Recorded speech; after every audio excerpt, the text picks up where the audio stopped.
Okay, ladies and gentlemen, we're happy to have Lyons here with us. Thank you very much all for coming, and Liam's going to give a bit of a talk, are you? Say a few words. Say a few words. Thank you, Liam. Well, I was going to say that no one's allowed to take any of the food until I reach page 37. Of course, today is April Fool's Day. Well, just to say good evening to all of you, and I particularly want to welcome here to Ireland Joseph and Molly. They are Kirstin's parents. They're here from Germany, and you're most welcome, and welcome to Westport. And I hope it's the first of many visits to Westport, if you come many times. Because it's a town that the best place in Ireland to live in. We know it. You know that. And I'm very proud of our town, I must say. I was born and reared here, and generations back are from Westport in my family. Now, just to say, to welcome you all anyway, and welcome to the official opening of Photo Hub, which it has on display the brilliant work of two highly skilled artists, photographic artists. Now, Jessica and Kirstin, I emphasise the word artists because in the true sense they are real artists. I just elaborate more on that point a little bit. I was at a book launch myself that I was kind of involved in, and the guest speaker was the Abbot of Glenstow Abbey, a wonderful wordsmith, a great speaker. And he was talking about scenery and landscapes. And he said the first time anybody became aware of landscapes was in the early 16th century, when Queen Elizabeth I was travelling up towards Scotland in her coach and horse, just to see the countryside. And that area was people were afraid to go into it because there was a lot of wild people in it, and it was dangerous, it could be dangerous.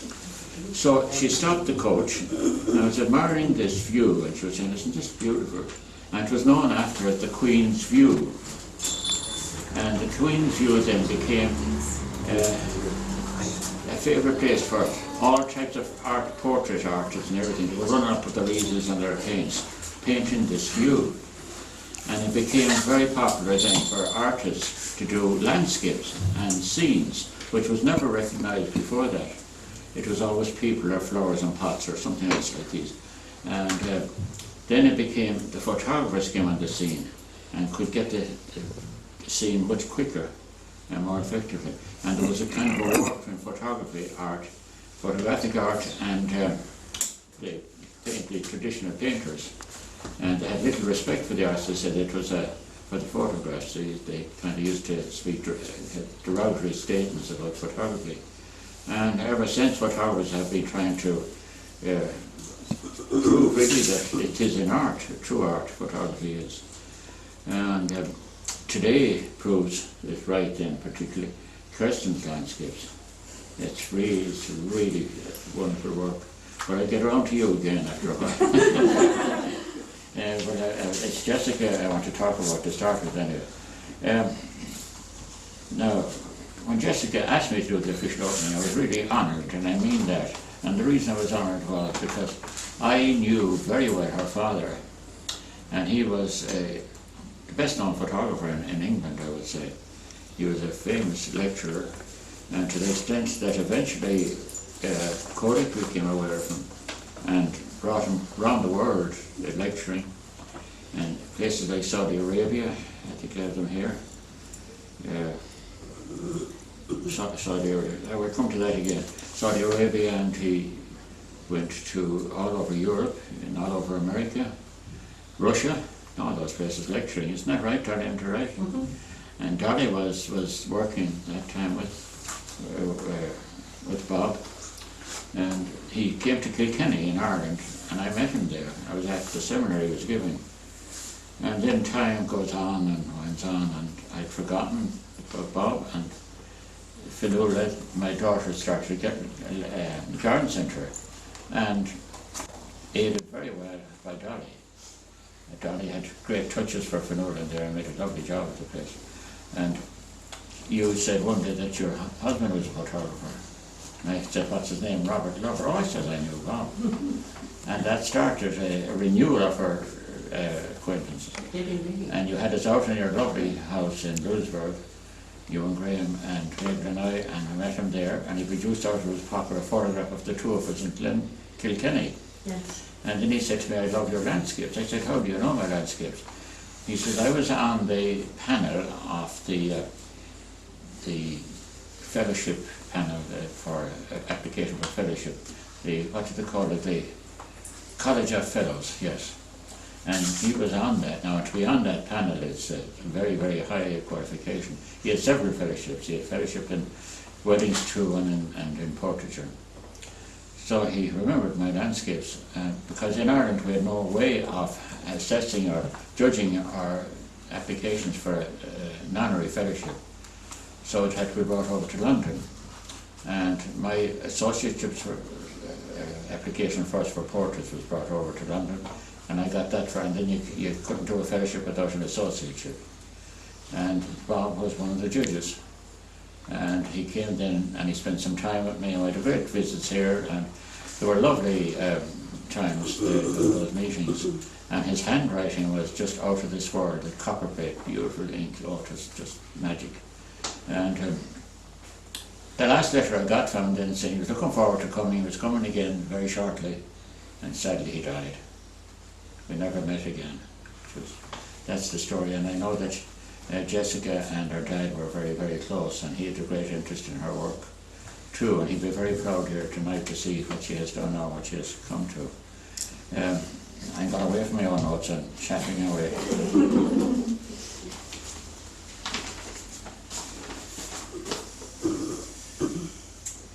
Yes, I covered that. I know that, Johnny, you worked 17 years in the studio in the photography. Yes. Yes, I mean, here is Jessica getting the benefit of her mother's great experience in photography. And she's teaching me an awful lot now. Yeah. Well, I think you taught them. Yeah. You taught Bob, I would say. But anyway, that was that part.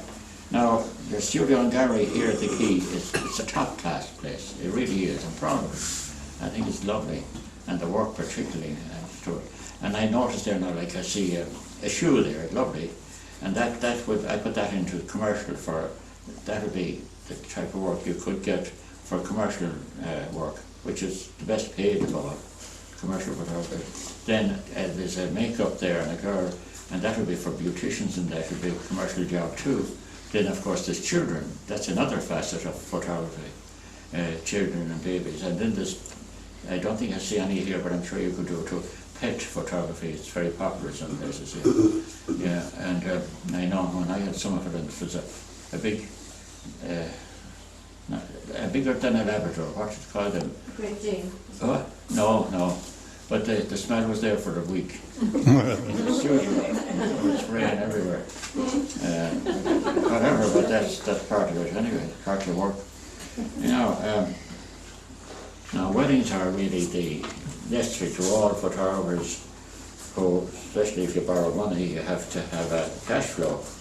And I know I did 2,000 weddings, nearly killed me. But I was glad to finish that. And now I know that it's a totally different game now. In my times it was, you took the photographs in the early black and white days, and you wouldn't know whether they had anything or not, and then they went into colour, and you'd send it up to a lab then, and you'd wait to see, would you get a phone call from the lab to say, I'm sorry, things aren't working out here or something. But that didn't happen, I was very lucky. And but now it's totally different. I spent hundreds of hours in the darkroom. Now they spend hundreds of hours in front of a computer, and I think I prefer the darkroom. Yeah, it was, I couldn't take the in front of it. But your student gallery here at the Quay is top class, and it greatly contributes to the highest standard of the rejuvenated Westport Quay. So that you just add so much to the Quay in Westport. I can't see or say, oh, you're there. Johnny, I'm hiding. Yeah, so anyway,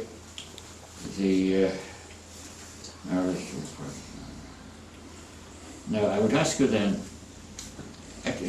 not only tonight nor any time you come in here, study the photographs, don't just glance at them, go into the photographs and ask ask the two artists what they see in her to explain it to you. It's very important because the photographer sees more in any photograph than a passing by stranger does or some other, just a slight interest, and it benefits them greatly in this way. The person looking at it learns an awful lot more about what's there, and it also benefits you because it's more likely to sell more than, well, isn't that the name of the game too? So talk about the composition and the lighting and all those things. I always, truly, when I started in photography in 1954, it was thought of as a very menial, low-grade profession, and any bank manager would run you if you were looking for money, if you said you were a professional photographer, if you wanted a loan. But now, I always wanted to make the profession a worthy and honourable occupation. Now you both have done that, Jessica and Kirstin. You've helped to bring up the respect for the profession.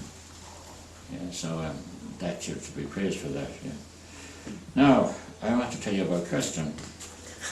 I don't know a lot about Kirstin, but I don't need to because I could never tell you as much.